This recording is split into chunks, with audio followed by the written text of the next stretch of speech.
UFO Roundtable, the UFO Thinker and Pursuit of the Paranormal Podcasts.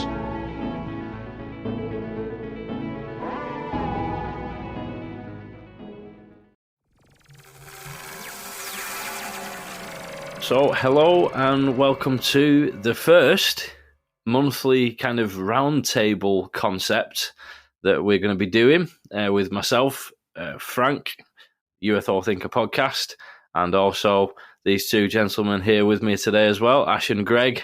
Hello. From the Pursuit of the Paranormal Podcast, and Ash also the founder of UFOidentified.co.uk. And we're going to be doing these kind of monthly roundups of all of the various different things that have been going on. Quite a relaxed format of just us chatting about things and what's been happening, and talking about any other sighting reports or anything exciting that's come in through UFO Identified, and any paranormal goings on that you guys have got to report on as well. How are you doing today, chaps? Then, yeah, good. I think we picked a good time to do the first episode of this with all the recent events. I think I'm looking forward to getting stuck into it.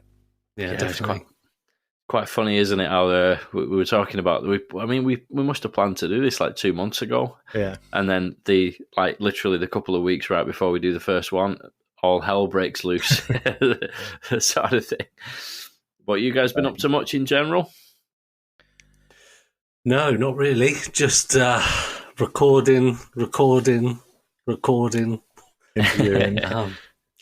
Trying to get ahead of ourselves, but yeah, no, that's it really. Just revolving around, as you know, doing a podcast is quite a labour-intensive thing behind the scenes, getting people and researching and recording, and so we've been just trying to do lots of that and try and keep up with events. Yeah. Likewise, I've got a week off work and we're trying to catch up with all the UK database, the sightings database, and obviously planning our events that we put on as well takes up a lot of time, but it's all good stuff as well. How about you, Frank? Same here, mate. Just extremely hectic, and I had a few interviews and things like that, guests that I'd already had booked in for the last couple of weeks, and then obviously everything kicked off with the hearings, so it's just kind of been it's good, but really busy and trying to keep on top of it, and feeling like I'm just about keeping my head above water all the time. Super intense. I've got another 4 recordings for shows to do this week as well, and then I think I'm going to have a bit of a breather for a week or two and just let the shows kind of go out, schedule things to go out. So, I need that. Yeah, exactly. Sometimes it's good to have a bit of a step back and have a look at the bigger picture, So, you guys got some guests coming up on the show then? Is there anything in particular you want to mention? We're just trying to get out stories of experiences that not necessarily people have heard of so much. This week we had Sasha Christie on for this week's episode, and cool. her encounter in 1997 in Wales, on holiday in Wales, is a fascinating and terrifying experience that her and her family went through. And talking to her for hearing her story, and then what she's gone through in the 25 years since it happened in 1997, it's just been incredible. So that's a really interesting episode that went out this week on our podcast. So really interesting story. And it's also interesting the fact that we're speaking to more and more people that are having the UFO and UAP experiences, but also having poltergeist and paranormal experiences either alongside, before, or after their experience. So it seems to be a common theme coming up as well. So yeah, that's interesting. I was actually finding the same kind of things myself. Some of the people experiences that I've been speaking to, and I actually had Philip Mantle on the. I interviewed him last week. Show's not actually gone out yet, but he's got a new book, UFO Landings UK, which has just come out. And a lot of the cases in that was talking to him about similar things, people just like paralyzed with fear when they've been in a certain situation and things like that. And yeah, I mean, it's the more I get into all this stuff, the more you realize that there is that similarity a lot of the time, isn't there, with the more paranormal side of things. Yeah, for sure. Like, we've been doing the podcast for 18 months now, and that sort of been a link. Every episode we've done, there's always been some sort of link between the different aspects of the paranormal, and it's been evident throughout. And it's just like blowing my mind a little bit, because I never considered that they were the same or that they were connected. It was all separate departments. But now, 18 months on, I'm like, it's definitely connected. It's definitely something that links all these different UFOs, ghosts, cryptids all together. It's just insane. Mm. Definitely. So, I think we should, unless you've got anything you want to add to that, Greg? No.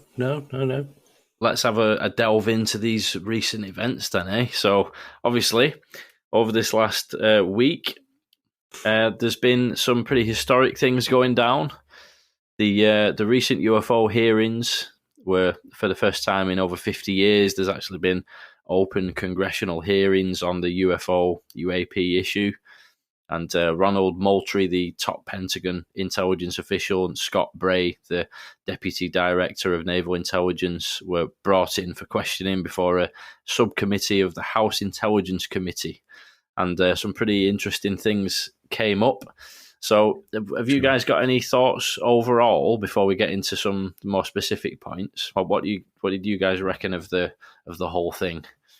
So from someone who's more of a, I say, non-UFO person, because that is not where my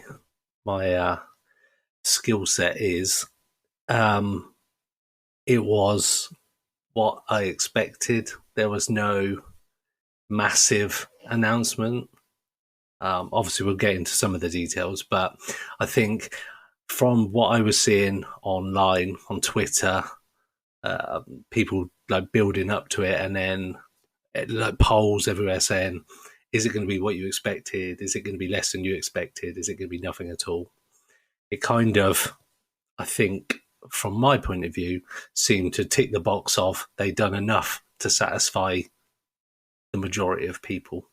But that was just my sort of view. There were some good bits that I thought come out of it, but I don't think there was anything too groundbreaking from what I got from it.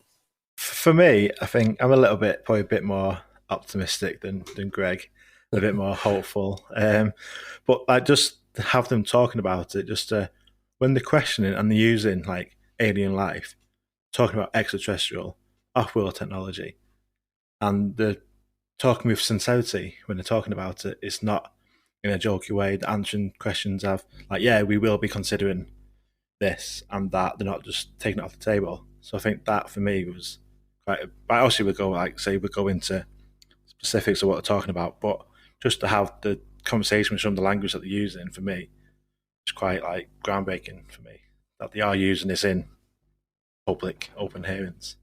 Mm. What about you? Yeah, definitely.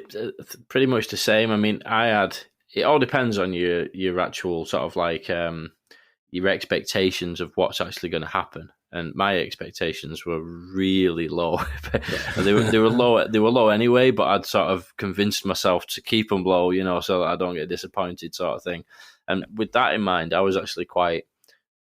On a first watch, I was quite pleasantly surprised at some of the things that were being brought up, and there seemed to be, even from before the actual thing happened, before the hearing actually happened, there were some positive signs, like the way that the various spokespeople were talking about it in press statements to the press. They were describing it as an important matter, which in itself is quite a positive thing, I think, because if they'd have just said, yeah, we're looking at it, trying to downplay it, that's one thing, but they were actually describing it as an important matter. And I think that actual wording was also, common to a few of the different, press release statements. So it's clear that they decided on that wording. So I guess the question is, like, are they actually trying to make out that they're taking it seriously, or are they actually taking it seriously and genuinely committing to being, taking this thing seriously and being more transparent? I suppose that's debatable. Actually, What do you guys think? Do you think they are trying to come across that way, but really they're just trying to downplay it? Or do you think this is an actual step towards them, really being more transparent and taking it seriously? I think it is a step. I mean, I was impressed by the number of the representatives that were asking the questions and the knowledge that they seem to have. That they clearly have, whether it was a pre-interest in it or whether they've been looking into it since the task force report, but they seem to generally have some knowledge and wanting to get answers from him. And I think with them, whether the officials from the UAP department itself, whether they're just obviously playing by the rule book, by the playbook, but the ones asking the questions, I think they were genuine. And I think if you got them type of people going to be pushing it, then I think we will see the steps sort of made towards actually getting some sort of openness from them this time around. What about you, Greg? Yeah, I definitely got the impression that it didn't feel like it was staged to put on like a public performance, as it were. It like Ash just said, they're genuinely, the people asking the questions genuinely seemed to know what they were on about, and they seemed genuinely interested in what the responses might be. The conversations seemed sort of well prepared. They weren't sort of doing a lot of it on the fly there, and like you mentioned, there was certain terminology used. It did all seem to me, when I watched it, it seemed that there was definite interest and definite sort of some kind of commitment, that it didn't just seem like it was set up for the cameras, if that makes sense. It just it wasn't just a public performance to sort of say, right, well, we need to say something because these videos like the Tic Tac stuff come out and we've said it's kind of unknown or whatever, so we've got to go through this process. It didn't feel like they were just going through a process. It felt like there was a genuine conversation taking place. And they talked about the report, opening the report in, all those kind of things. They showed a video that I hadn't seen before. And they were asking questions about it rather than just saying, oh, that's a swamp gas or whatever it used to be called. So yeah, no, I genuinely felt like it was a purposeful conversation rather than just a public show. What do you reckon?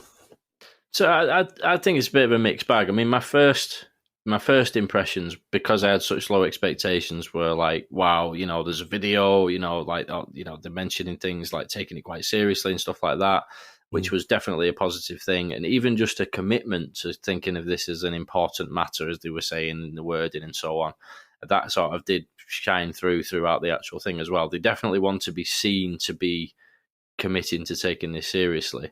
But then sort of on reflection after the following days and watching it again and that kind of thing, I did start to sort of second guess things a little bit more. Like, for example, that video to me seems like it must have been selected to sort of make people think that the general quality of videos and data that they've got is pretty poor. Because I mean, that video for me was pretty underwhelming. I mean, it was just a tiny little dot. It was that whole ridiculous scene of like trying to find it, and the guy was. I'm glad you said that. I think it was Representative Schiff, and he was literally saying like, "Well, what are we looking at again there?" And they had to try and find it, and they couldn't find. They couldn't stop the video properly, and then he ended up just sort of pointing at the screen, going, "There it is."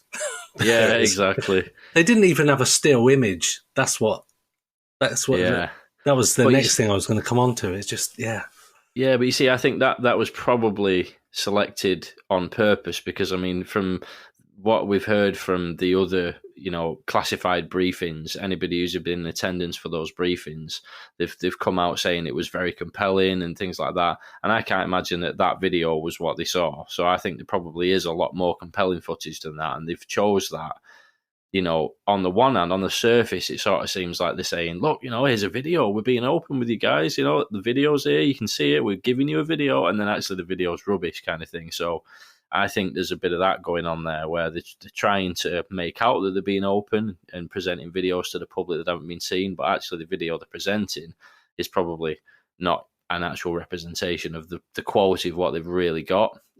Is this though them, like we've mentioned before when we've spoken about like the drip of some kind of whatever disclosure might be, is that they think that'll be enough to sort of satisfy people for now, and it was just enough that you couldn't really see what it was. It went really fast. It clearly looked like some kind of spherical object, but there wasn't too much data that people could sort of interrogate. And maybe that was them ticking that little drip of disclosure. I don't know what you guys think. I'm talking from a sort of like a Joe public on the street type of view of it, rather than with your knowledge. But I mean, he did say that because one of the representatives asked if there was any sensor data that went with the video, and the response was that's for the closed hearing. Yes. Yeah. So I was implying that there is some other data with that video. So why show us only half and then not release? Why would they say, oh, you've got this video with the data, we'll show one bit of it to the public, but not the other bit?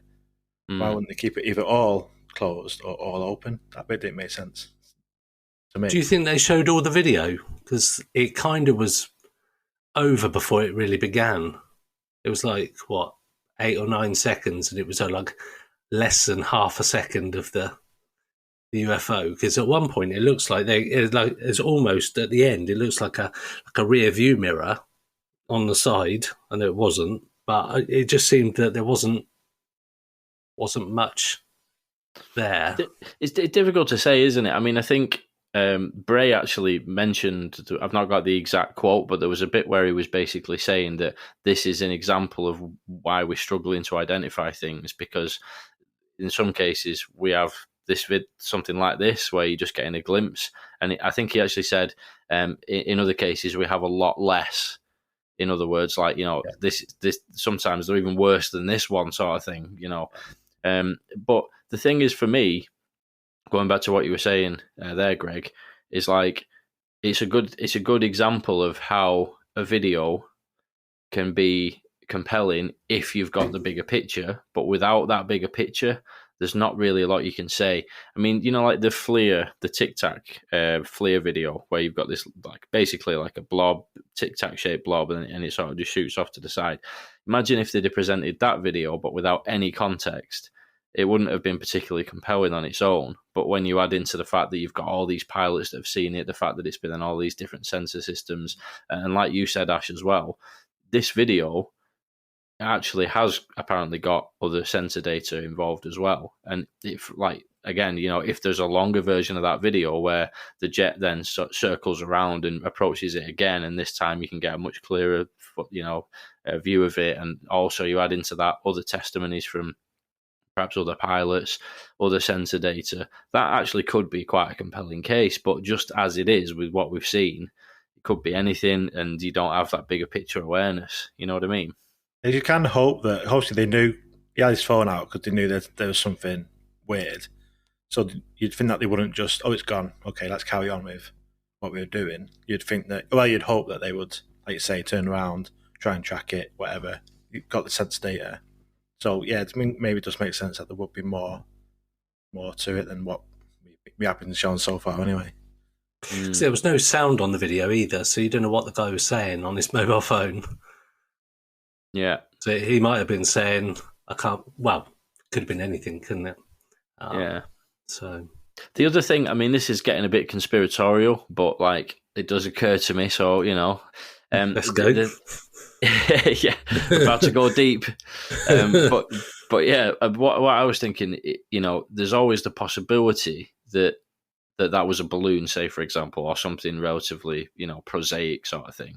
But they're not going to reveal that they know it's a balloon. They'll get everybody a little bit excited, and then down the line they can say, you got excited about that, and it was just a balloon, sort of thing, just to sort of sow a seed of doubt that actually, like if there is some kind of obfuscation, attempt going on here, that they're trying to present that video for a specific reason, that sort of thing has just occurred to me that might be part of what they're trying to do there. But again, that is quite conspiratorial, but who knows?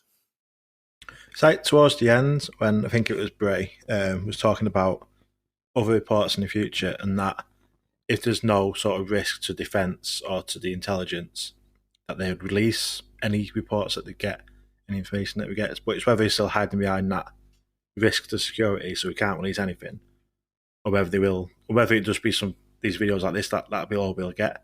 You won't get anything because that video is not a risk to intelligence or defence capabilities, so they release it. Whereas anything, will we get anything that's better than that? So it's just, I think there's a lot. I think it's very easy for them to hide behind a lot of the terminology, and that will probably be the biggest factor in getting anything out in the future. But I think though now, based on like the current events that are going on in the world with Russia and Ukraine, that they can't even go down that it's possibly adversarial, like technology. Because if it was, surely Russia, if it was Russian or Chinese, that they would have obliterated Ukraine by now. So they can't even go, well, we think it might be an adversary of ours. Clearly it's not. Otherwise, the war would be over before it began. You would think. That's my personal opinion. So are they, like you say, going to just hold that balloon story till later on and go, well, actually, with the other sensors, it's likely it was a balloon? Don't know. You just never know. It's like you guys were saying, they are making a commitment to release more videos in the future, but are they just saying that now and then down the line they'll say, oh, well, we've had a look at all the videos and unfortunately we can't really release any, but you've seen that one that we showed you at the hearing, that's kind of all we've got, they're all a bit rubbish, or actually are they trying to be more transparent, and this is a genuine effort to be more transparent with the public? I mean, the optimist would like to think that that is the case, but just I've got a couple of quotes here actually just regarding the adversarial technology and all the rest of it. And this is a few bits that I was talking about on the episode that I did a few days ago. And it's 48 minutes 55. The question is asked about the 18 objects mentioned in the UAP task force report last year that demonstrated advanced technology. And the question was asked, quote, are we aware of any adversary capable of moving without any discernible means of propulsion? Unquote. And Bray responded to that with, quote, we're not aware of any adversary that can move an object without discernible means of propulsion, unquote. So that seemingly does confirm that at least some of these cases can't be explained by adversarial tech, or at least they're not aware of an adversary that can do that. And you would think that they would be aware, at least partially. And then there's another one as well where he says, this is at 1 hour, 30 minutes exactly. Bray's asked about secret US vehicles as well. And he says, quote, we are quite confident that that is not the explanation, unquote. And I think he actually also mentions just after that there was maybe one that there's a grey area. But I think all the rest of them, they're quite confident that that's not the case. But then again, is that the whole story? What do you guys think? Do you think if it's that dark of a project, then I think it would go beyond what they're being told by the other departments. They wouldn't let them get that information.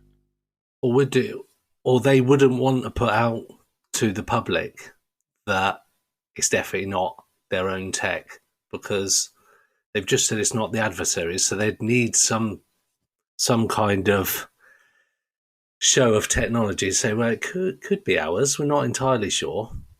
Because then it's still, because if not, everybody's on a level playing field again. And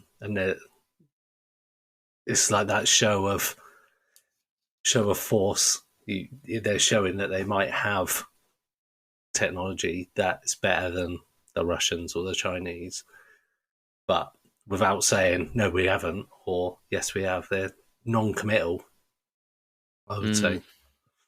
Yeah, there's always that. Yeah, there's always that chance, isn't there, that there is a really sort of secret, aircraft or some kind of secret tech that they wouldn't be aware of, that maybe is being developed in some kind of really deeply, darkly hidden, program within the US military or something like that. But it's just, that's the thing about all this, isn't it? I always think of it as just like the curtain of secrecy, isn't it? And there's things going on behind that curtain we have no idea about. And all you can do is try and piece together the little bits from people who've come out from behind the curtain. We've seen a few of the things behind there, and nobody can talk about what they've seen behind the curtain. He's just going off hints. It's so difficult, isn't it, to actually get to the bottom of. You've got to think that China and Russia, even though they're busy at the minute, but they're going to still be paying close attention to what this hearing and what they think could have. It's got, obviously, it is defence orientated, isn't it? So that's the whole reason. So you've got to think China and the others are paying close attention as well as the public are. Mm-hmm.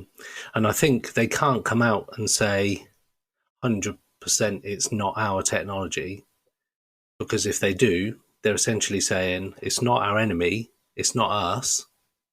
We haven't really got a clue what it is, because that could be even worse. So we're just saying, well, the Earth's being penetrated by these technology that we don't know where it's coming from. We can't seem to get any information on it apart from what our sensors pick up. And essentially, we know about as much as you do. I know they will know more, but essentially they can't seem to stop it. They haven't captured anything. It's not the Russians or the Chinese. And they're quite confident that most of it's not American. So what is it? I suppose it's all about how things progress forward from that initial hearing, isn't it? Because like you say, they're sort of hinting at, well, it's very likely to not be ours. It's very likely to not be an adversary. And they have kind of said all this before in the UAP task force report as well. But the question is, when's the point when they actually start saying, all right, what actually is it then? And that's when it's going to get really interesting, isn't it? Potentially in future hearings and so on, which, according to the word on the grapevine sort of thing, there are definitely going to be more hearings, and some people are saying that's going to be in a matter of weeks. So that's where it's really going to start to get interesting. You guys got any thoughts on what might come up in those future hearings? Yeah, it was Ronald Moultrie that said in his opening remarks that they're open to all hypotheses, whatever they may encounter, which obviously includes extraterrestrial hypotheses and everything else. So it's just mad to hear them saying, like, we have to consider that this is extraterrestrial, or whatever other options there could be that we've talked about. But yeah, I think the closed hearings definitely interesting. Just to know what, because during the open hearing, there's quite a few where they said, save that for the closed hearing. We talk about that in the closed hearing. That's for the next session. It's like, there's going to be a lot more that we're going to be talking about in that. And then I guess if there's that much to talk about, then yeah, there's going to be more in the future, and it'll just be just a waiting game, isn't it? It's a slow waiting game, but I suppose the last couple of years it's sort of sped up a little bit, and maybe with it being taken more seriously in the Congress, then it will maybe speed up a little bit. I've got a question for you both. So, looking back to when the Tic Tac video and Gimbal, those videos came out a few years ago, when they were released, could you have thought back then that we would be having these kind of conversations about government having public hearings, saying that we don't know necessarily what they are, and that they're going to be doing more reports into it and all this kind of stuff? Did you think you would see that coming a few years ago when all those videos come out? Well, no, not at all. Never in a million years. I mean, I was still trying to wrap my head around back then. I was still trying to wrap my head around the videos, and I'm relatively new to the to the topic, I suppose, really. So there was even that in of itself was pretty baffling. And I've heard a few people say, which is a really good point, if you'd have said, like, even a few days before these hearings, that the word extraterrestrial would be mentioned, and some of the other things that have come up in terms of, like, which we'll get into in a minute, the Wilson Davis notes and a few other things like that, crash retrievals, if even if you'd have said that a few days before the hearings, I never would have believed that those words would have even been said. I thought it was going to be like I say, low expectations. I thought it was going to be mostly downplaying, nothing to see, don't worry about it. There's no national security concerns. And actually, it was, again, reaffirmed that there are national security concerns to do with this. So, yeah, a few years ago when those videos came out, I never would have imagined this. And really, there's some aspects of it I never would have imagined even a few days ago, really. So, for me, it's there's kind of mixed feelings about some of it, but overall, I think it's a positive first step in the right direction. What about you, Ash? Yeah, I was pleasantly surprised because up until quite recently, and when we talk about sort of the whole disclosure thing, we always sort of maintain that they've been lying for 70 years, so why are we now going to suddenly start believing them? They could be lying now. But after that hearing, it has changed my mind from seeing the actual questions and responses, the sort of promises that they made going forward. So it has changed my mind that I think this could be it now. That we are going to get more truth. Whether they don't, obviously not going to show us everything, whether they only show us little bits, I think what they're going to show us is going to be genuine. And it is going to be more open than it has been since 1947 when it all started. So it has been definitely a positive thing for me. Yeah, I mean, it's like you say, it's there's a lot of promises being made, a lot of commitments to transparency and things like that. It's whether or not we're actually going to see what's the next step going to be. It's like there was a bit where they were asked about Malmstrom Air Force Base, the case where the nuclear missiles were shut down, and they said that they weren't aware of it, which is pretty baffling, scary in and of itself. Yeah, exactly. A little bit worrying, But the thing was that Moultrie actually said he was asked to look into it by James Gallagher. Pretty sure that's his name, James Gallagher anyway. And he actually said, will you look into it? And he responded, sure, will do. And I kind of rewound that about 5 times. Like, did he really say that? He's actually he's committed there on video that he's going to look into it. But the next step is going to be a case of is that actually going to happen? Because previously, this whole thing with the UAP task force and whatnot, they've tried to make this distinction of looking at things from 2004 onwards.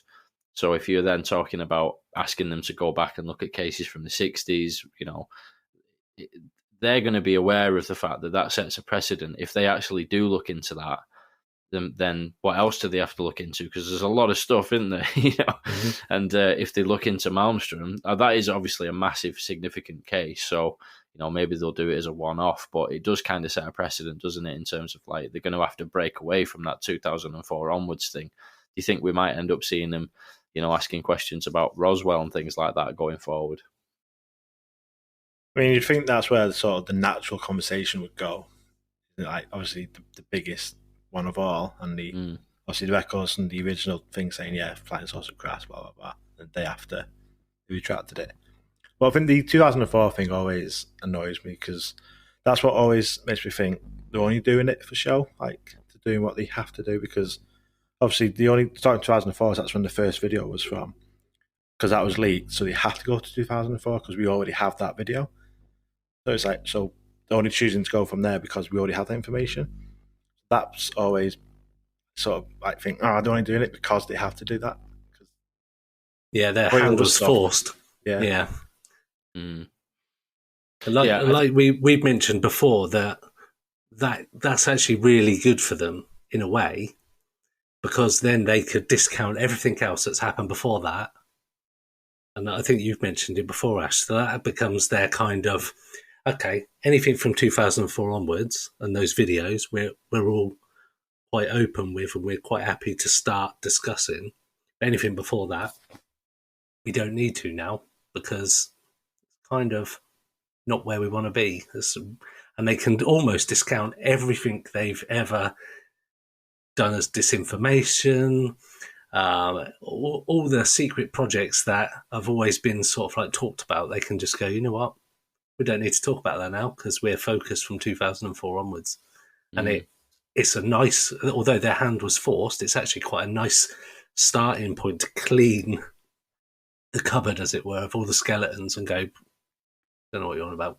And then they can go, oh, I don't know what that incident was. I'll look into it. It's not kind of brush off and say, well, it's no relevance to us anymore because it's not current. So yeah, I tend to think that's again quite a good example of like the mixed feelings I have. The fact that they're looking at things from 2004 onwards is good, because they're looking at things and they're at least committing to being open with the public, or more open with the public about it. But the concern I have is that the main excuse that they use as to why they can't share more information is because of classified sources and methods. They want to protect sources and methods, and they talked about that. You could have had a drinking game with the amount of times that they said sources and methods in the hearing. It's like it was something that they keep going back to. And the thing is that anything from back in the 60s or 70s, the sources and methods involved with that are not classified anymore because they've obviously moved on massively since then. So they can't hide behind that sources and methods defense for things all the way back then. I think that's part of the reason that they're doing it, because 2004 onwards, that's still within the last 20 years. So they know that they can't, they can rely on that sources and methods explanation as to why they can't reveal all the big picture of the cases. Yeah, so as I say, for me, that's a bit of a good example of the mixed feelings that I have about all this. Good that there's some transparency, but also worrying that there's things like that going on where they do seem to be hiding behind certain things to give them an excuse to not be more transparent, Yeah, for sure. One other question I wanted to ask you guys about is there was one bit that sort of piqued my interest more so than some of the other bits, was that Bray mentioned that the Navy and Air Force crew now have step-by-step procedures for reporting UAPs from their cockpit. And I know when people have spoken before, pilots and all that kind of stuff, and they said we'd never mention that because we'd be taken off the planes, we'd be classed as crackers and loopy and whatnot. That's quite a big thing. Say, well, actually, we want you to report stuff to us. But do you think they want the reports genuinely, or they're just again saying it because it's a public show? I think it's a really good thing because it's when they opened up, they're talking about the stigmatism and the ridicule that's gone with it in the past, and they want to basically get rid of that. Mm-hmm. I think with this reporting system, it's going to hopefully help pilots and the other military crewmen have the confidence to come forward and say, we've seen something. So I just thought that was probably one of the best parts of the whole hearing for me, was let's these personnel be able to tell us about it, and they're not going to get ridiculed or brushed off or laughed at. I think after 70 years of them ridiculing it and the whole playing the media so that the general public as a whole ridicules it, they're now coming up and saying we need to not ridicule it. So it is definitely a shift change in that approach to it, which I think for me is probably one of the biggest takeaways from the whole hearing. Yeah, no, I agree, and I think it's again, as well as the positive like messaging that they're trying to put forward, that they're taking this seriously. There did seem to be, at least on the surface of it, a genuine commitment to reducing the stigma and gathering more reports and things like that, which has got to be a good thing. And even a little bit of increased transparency has got to be a good thing. And I think there's been a bit of debate online and things like that about some of the things that got brought up as well. Like, some of the more controversial cases, like the Wilson notes and things, which we'll get into in a second. And, some of the things like Roswell, some people just see it as mythology. Even people who are actually interested in the UFO topic, there's people who don't think it was anything anomalous and stuff like that. But for me, I think it's really important to just kind of just get it all out in the open air and talk about it. If they really want to have this commitment to transparency, then it doesn't matter if you're a hardcore true believer or if you're a total skeptic or debunker. Surely what everybody wants is as much transparency as we can get within reason, because obviously we have to be reasonable. They're not just going to open the floodgates and let everybody see everything, because it'd be a disaster, wouldn't it? Like national security risk and all the rest of it. But what everybody needs is that, the stigma being reduced, better reports coming in, having a look at some of these old cases like Roswell, like Malmstrom, and having the actual, all of the information, or at least as much of the information as you can get out in the open, so that everyone can see what's what. And that's how we're going to sort of get answers, really, isn't it, I guess?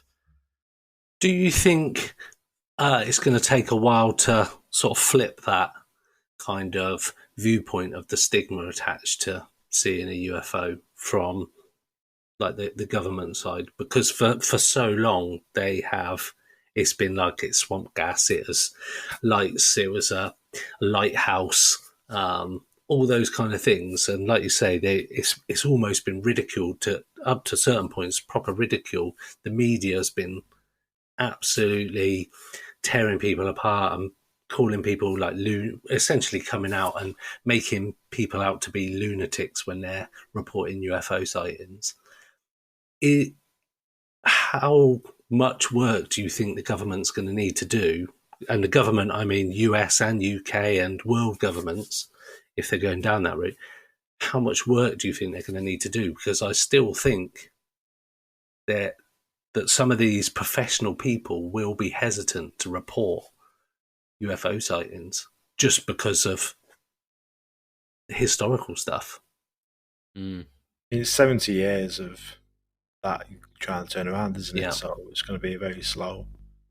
I think it's generally the older generation as well that probably grew up with that, so maybe it's going to take another couple of generations.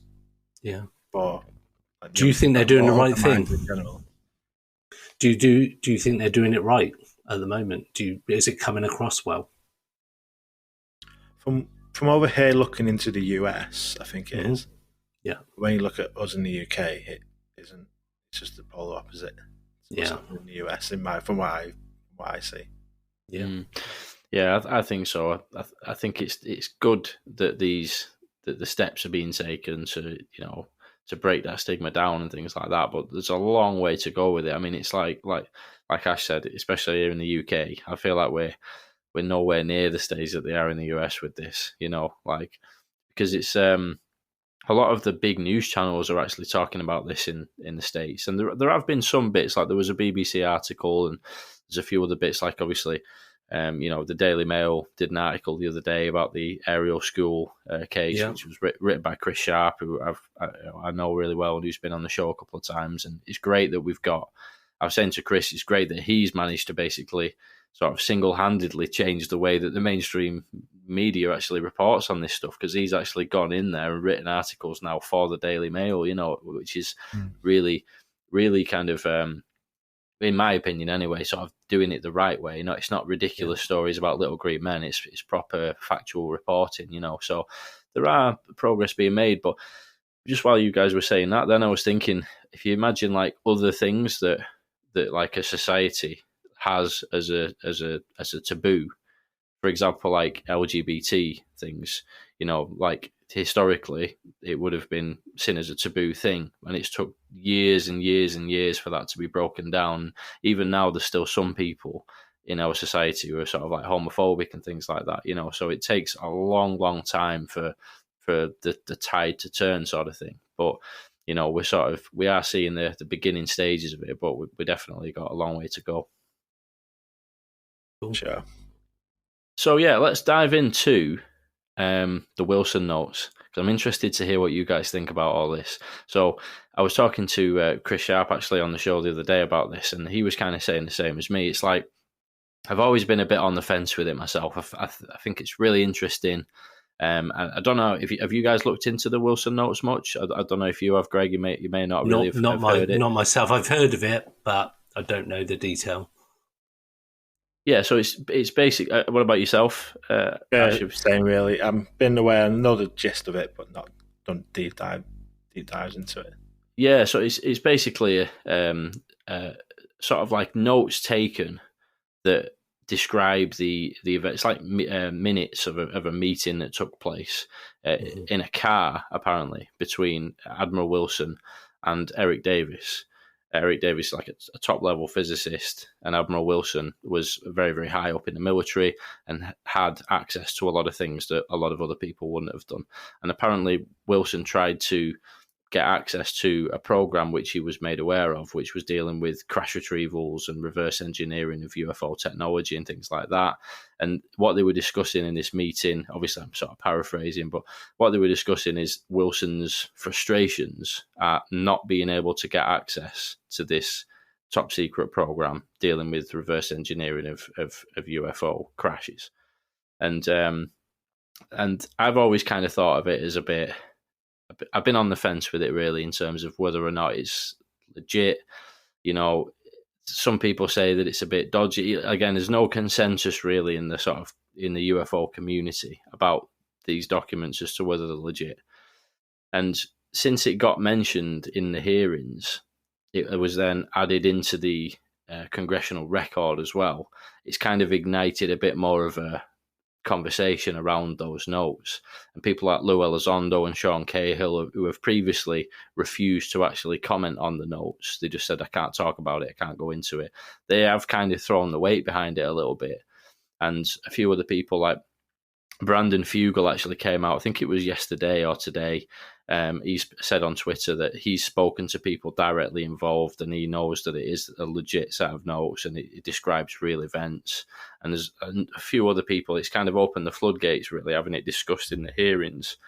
And I wonder whether or not we'll hear more talk of the notes and addressing the existence of these crash retrieval programs and reverse engineering programs. Like I say, it's one of those controversial ones that I never expected to come up in the hearings, but there it was, being discussed in that setting was really quite mind-blowing, really. So it's like, for me, like with the memo, because like say it was like a conversation in one of the guys' cars. Like, one thing's always with me, but I sort of never really looked at it. I've sort of written it off straight away when I started looking into it. Like, nah, like it's just one of them where it's just like, nah, it's kind of thing. Like, if he's doing a car, who's like, why are you taking minutes? It's not like doing a thing. Why doing a car on a conversation?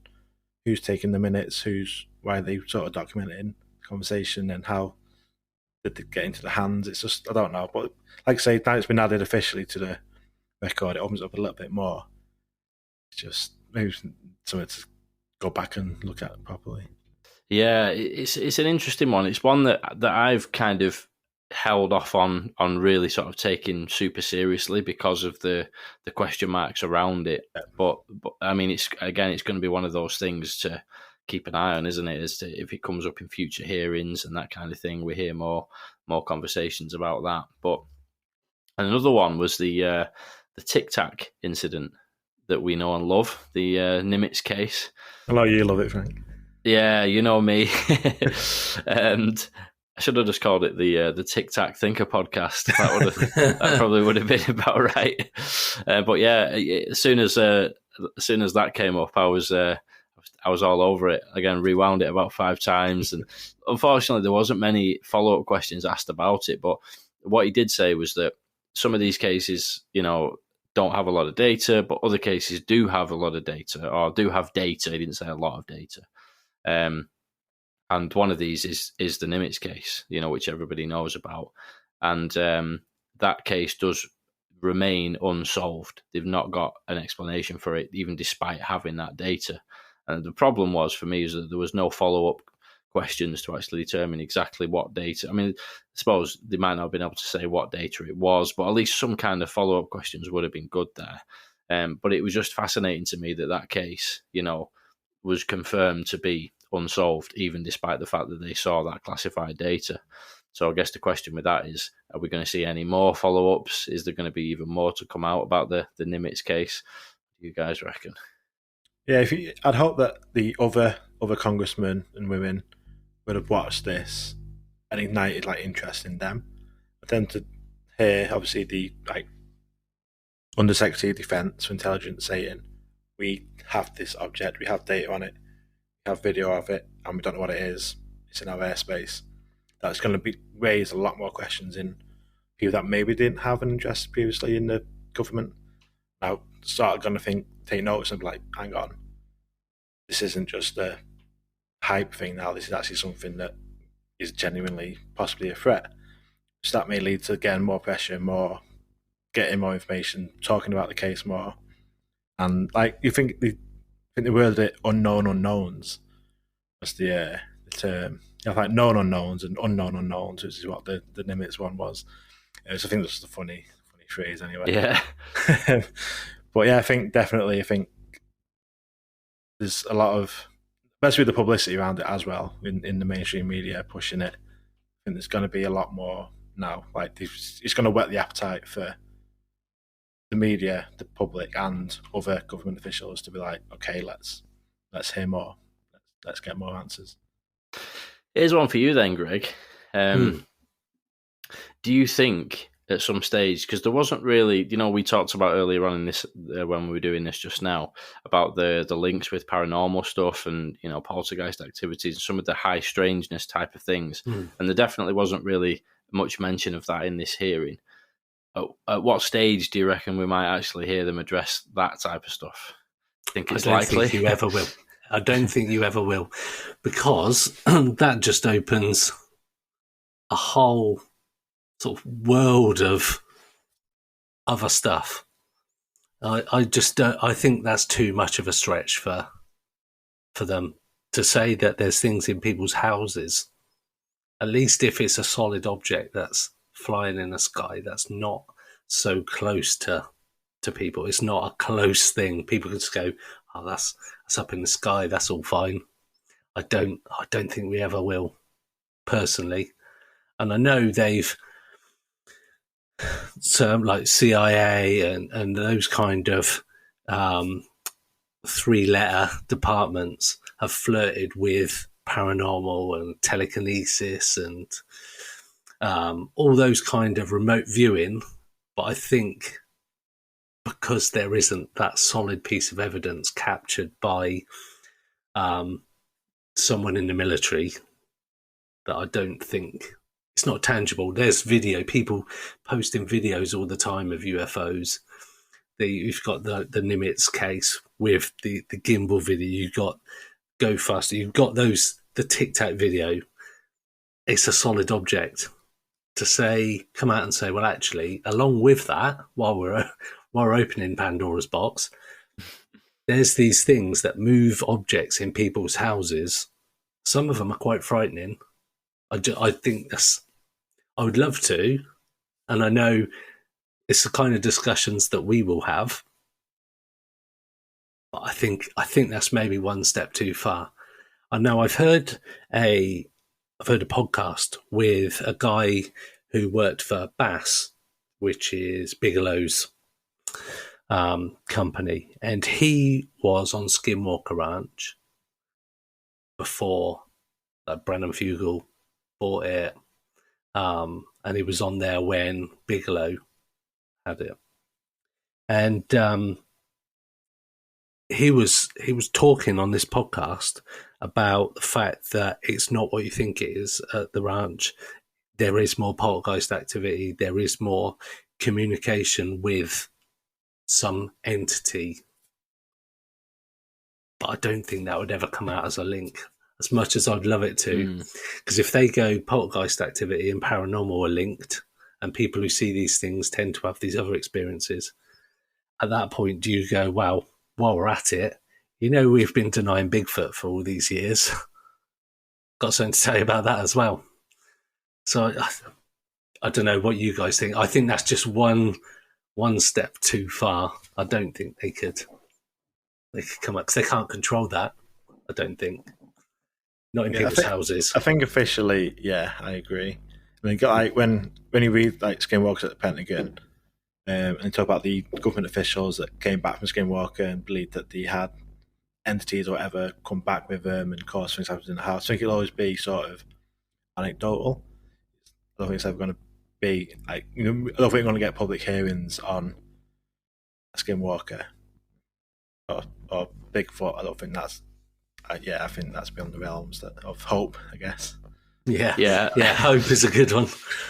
Public hearings on Bigfoot, eh? That would be quite something to behold, wouldn't it?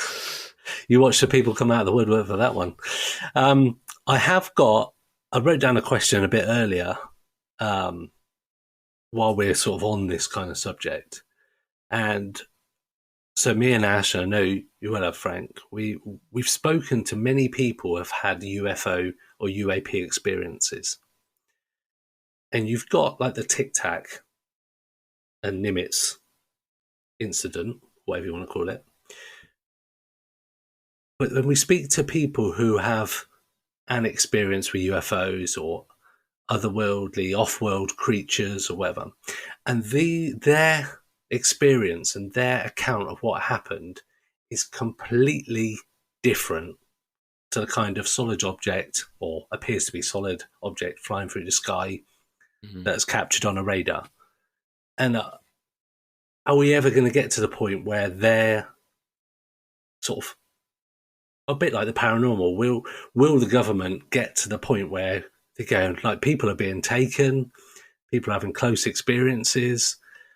But we spoke to Lady Sasha for this week's podcast, and her experience with glowing silver spheres in the garden, close up, son was touched on the foot by something. That's completely different to what the Tic Tac Nimitz incident is all about. And I just wonder, are we ever even going to get to that point? Taking out the paranormal and everything else, these close encounters, are they going to get to a point and go, actually, people are being taken, animals are being mutilated, or there's a couple of kind of points there that I'd like to make. I mean, like, first of all, there's sort of levels to the stigma, isn't there? I mean, I've found this myself. You know, obviously, having come into the topic really over the last sort of like 3 years, I guess, 4 years. I've obviously been interested in it all my life, really, like science fiction and stuff. But, you know, really delving in and getting deeply into the topic, the first thing that you find approachable is the nuts and bolts side of it, don't you? You know, like, okay, technology in the sky, I can kind of see how that could work.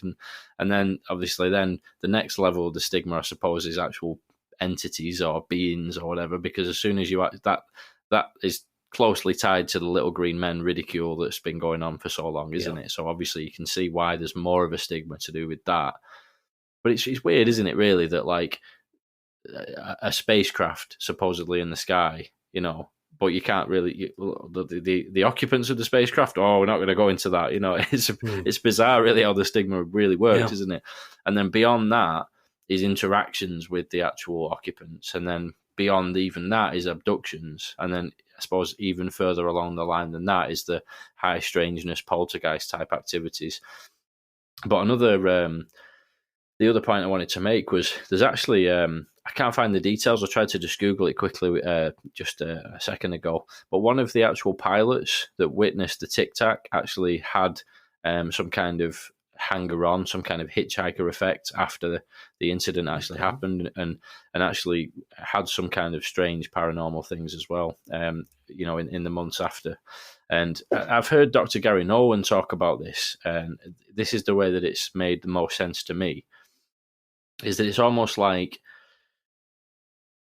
obviously this isn't an exact science, but that he kind of explains it as like, you know, as a hypothesis kind of thing.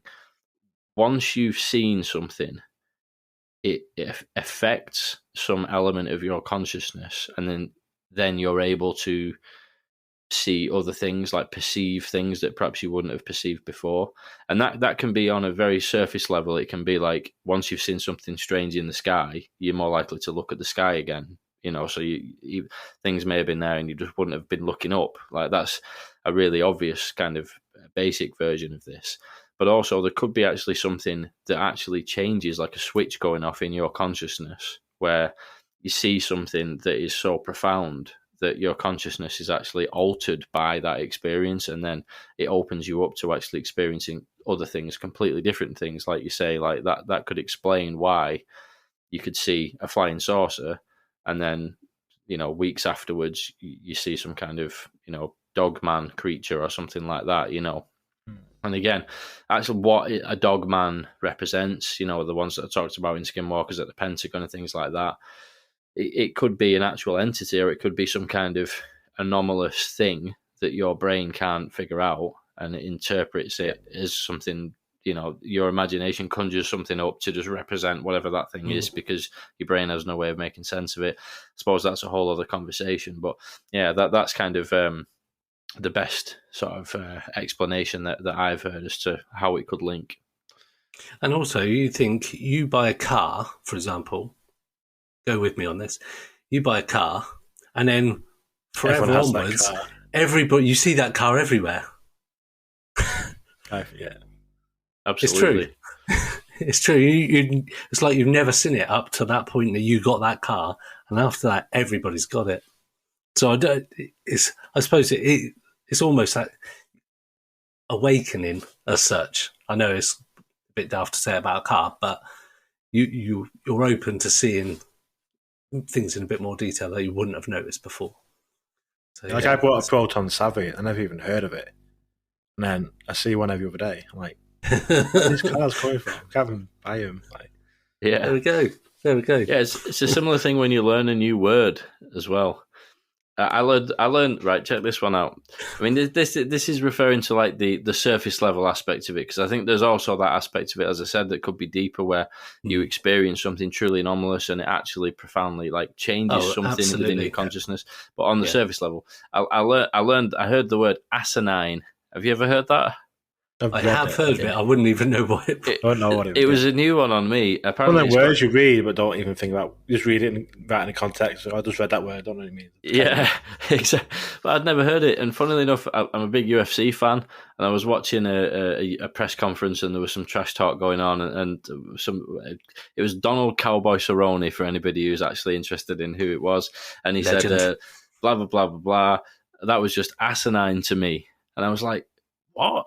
How come I've never heard this word? I've got to, my mid-30s and I've never heard this word. And I Googled it. I couldn't spell it and stuff, and eventually found out it just means stupid. Okay. It literally means stupid, which I felt pretty asinine, I suppose, as well. But then as soon as I'd heard that word, then I started noticing people saying it all the time. And I was like, how has that happened? Like, I just never noticed that word in my whole life. So yeah, on that surface level, that kind of thing definitely can happen, can't it? Yeah, definitely. There you go. There might be a few listeners who've learned a new word there as well, perhaps. I definitely have. So, yeah, cool. Have you guys got any other thoughts you want to add about the hearings? I think I'm all hearinged out. For me, bringing it back to sort of more locally to us, is when they mentioned about the sharing of information with allies. And then again, that's one of them where they said that's for a closed session. Another one for the closed session was the allies. So obviously for us, we're hopeful that includes the UK. But they mentioned like China having a investigation thing with France and all this, having like official programs. So for me, that was obviously opened my eyes a little bit to think. They are good to mention in the UAP task force report. He mentioned about sharing information with the allies. Obviously, we're the UK are the biggest ally of the US, so surely we have to be involved. Especially when it comes to defence and military, we have to be involved. So we need to start stepping up. If we're not already secretly stepping up, surely I think we must have been briefed on something to do with these hearings and these reports that are coming in. That's something that hopefully something will come out of the closed hearing that they can share, or the US or the UK government says, yeah, we're going to start doing something, even though how little it might be. Just something to say. We're going to reopen desk, or we're going to have a little office that just talks to America about it. Doesn't necessarily have to be investigating it here, but just has that dialogue between the two countries. So that's for me something else that stood out, was the allies side of it. I think Nick Pope would love that idea as well, wouldn't he? Get a desk open again. But it just seems that the UK is too, like mentioned at the start, it's too, I don't know, too British to do it. I don't know what better phrase to use. The Americans, you kind of look at Americans and go, that's the kind of thing that I would expect. But the UK, I think, like Ash said, we are their biggest ally. So there's definitely definitely got to have had conversations. But would they come out and publicly say it? I can't imagine Boris taking a conversation at Prime Minister's Question Times on a Wednesday where Keir Starmer says, "So tell me, what do you know about UFOs?" I can't see it. I reckon there's absolutely got to be something going on in the UK, some kind of equivalent of ATIP, or because at the end of the day, we have just as high tech sensor capabilities as what the States has. In some cases, it's the same technology. I wouldn't be surprised if we have some things that they don't have, and they have some things that we don't have. Obviously, that might be the case, but and they have bases over here, exactly. Oh. And I remember hearing a little while ago there's RAF Fylingdales, which is a really, really advanced radar station, and they can detect something the size of a can of Coke. So if it's really true that Americans have been picking these things up on such a regular basis, pilots have been seeing them, they've been interfering in training ranges, it just seems completely illogical that we haven't seen anything. So there must be, if that's the case, and if it's even a percentage of what they're seeing over in the US on either coast of the US, the East Coast and the West Coast, there must be some department that are monitoring it, taking it seriously. They're not just going to, here in the UK, completely turn a blind eye to that sort of stuff. The official, the public face of it is that it's not a national security threat. We're not looking into it. We're not compiling reports. Don't worry about it. And I think that's getting harder and harder as a leg to stand on, sort of thing, because the whole thing is based on the fact that it's not a national security threat, and the Americans, our closest ally, are coming out on a regular basis saying that it is a potential national security threat. It's just a matter of time before it gets to the point where they have to admit to at least having something that they're monitoring it with over here. But yeah, it could be slow progress on that side of things, I fear. Yeah. Yeah, full well from the FOIs how long just getting a response to one of them takes. Yeah, that's it. They leave it till the very last day, don't they? From my experiences of it. They're supposed to apparently respond in 20 days, and it was... I actually calculated it, and they ended up getting back to me after the 20-day limit. Go say, anyway. Sorry for the delay. COVID. That's what they say. Blame COVID. That's why we were delayed. I got one back 2 weeks ago that I put in December. Wow. Just said sorry for the delay. COVID. Really? Literally, that's all he said. Yeah, I sent a letter to my MP. Spent some time on that thing as well.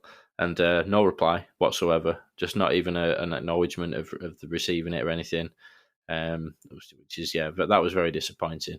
Funnily enough, he actually knocked on my front door, my MP as well, because of the local elections the other day, but I was out at work. I was gutted, because I would have been like, oh, thanks for popping round, by the way, but unfortunately, yeah, exactly, I wasn't in. That would have been his worst nightmare probably, but I would have been polite about it, obviously, but... Wouldn't you have been more shocked if he knocked on your door and goes, I've just come to discuss that would the letter nice. you sent me? Yeah, I don't think there's much chance of it, but I'm going to keep going with those FOIA requests, though. I'll be honest, I've actually had some relatively encouraging responses, really. I've had a couple of duffers, but I've had some quite interesting ones. I did one about the, I don't know if you guys are familiar with it, Operation Enid. There was a pilot that was supposedly chased a UFO. I forget the date now. It was in the 70s or the 80s. I've got it all in my notes and stuff like that. A pilot called William Schaffner, who actually chased I think it was a American pilot. Like I said, I've not got the details in front of me. But anyway, it was a pilot who chased a UFO and actually crashed his aircraft and died. And... I did a request about that, and I actually got a big pack of 25 documents. I think the documents were already available from what I can tell, because relatives of the pilot, Mr. Schaffner, actually had already requested these documents to be able to get to the bottom of the investigation and what actually happened to him. So it's not like they were new documents, but still it was good. It was encouraging to at least get something back. And there's a couple of others as well. That one that I did with the Hydrographic Office, which is to do with underwater, and they deal with just literally from the surface of the ocean down, so nothing in the air. But They got back to me with an interesting response, which is quite detailed, and they said that they didn't sort of deny that they detect anomalous objects under the ocean, but they said that their systems don't log anything outside of the exact parameters that they're looking for, which is like marine life and obstructions that might get in the way of a ship or something. So they didn't directly deny that they had anything, but they just said, our systems filter off anything anomalous, basically. And I'm going to follow that up with another request saying, well, what happens to those anomalous signals that you get then? Do they go to somebody else? Is there any kind of record of them? Is there anything that, so we'll see what that comes back with. But cool. That's cool. Yeah. So any other bits to add, chaps? Only one other thing. I just thought about it. So there's somebody that I know, a relative, and he is an airline pilot. I mentioned it to Ash some time ago, and I've been meaning to speak to him. And he has been an airline pilot, transatlantic and local flights and whatnot. And he's been a pilot for about 20 years. So I actually asked him the question and said, have you, in your 20 years flying for a very well-known UK airline, have you seen anything weird in the sky? And I was praying that he would come back and said, yes, I've seen stuff like that. And he said no. He was like, no, I haven't. And I was praying, and I thought, he's not going to lie to me. He wouldn't. I don't know why he would lie to me, but he said no, haven't. I asked him how he would report anything at that point, how he would report stuff that if he did see something, and he said he would just like put it to air traffic control and see if they've seen anything. But just thought I just suddenly remembered that, and I thought I'd just throw that in there as we're on about reporting of sightings. But yeah, nothing. Unfortunately, I was hoping that might have been another episode for us to crack on through the podcast. But, yeah. It's a funny one though. I've thought about that before because there's other pilots and things that I've spoken to through the show, and you get some people who see things all the time. Like for example, like Ryan Graves claims to have seen these things like on basically a daily basis for months and months, and then you have other pilots who've literally never seen anything and have had a long career flying aircraft. What do you guys think that comes down to? Is it something to do with geographic location, just like there's certain hotspots like the east and the west coast of the States, for example, where all these things get reported regularly, or is it more to do with the individual?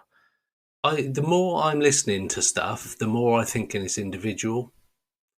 Because we will speak to people and they talk about one experience they've had, and then you talk to them and say, has anything else ever happened to you? And they go, well, yeah, I did see a couple of things when I was a bit younger, or this thing happened to me when I was little and nothing really came of it.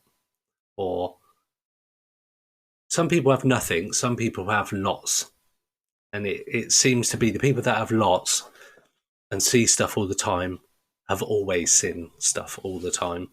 And I think that's what I've picked up on the conversations we've had. We spoke to a guy who claimed he was being abducted on an almost daily basis. And it started with poltergeist activity and that when he was younger. Whereas other people have never had anything at all. And which suggests to me that it's got to be individual based. Can't see how else it is. It could be the fact that people are just tuned in a little bit more, so they see stuff, and like you said, you see something and it's so profound that you have an awakening as such, and you then see more stuff. But up until that point, you're not seeing anything. I don't know. What do you think? Any thoughts on that, Ash? To finish up on? Yeah, no, I think it is. Again, it comes down to the person. I think a lot of the sightings and stuff that get reported are very personal to that person. And even in multi-witness events, two people witnessing the same thing have very different experiences. That same sighting. I think it's how the person interprets what they're seeing Like someone maybe like Greg said, with more open mind might interpret it as something else, whereas a person just flash it off. No, that was nothing. The other person then goes down the rabbit hole and starts having multiple things.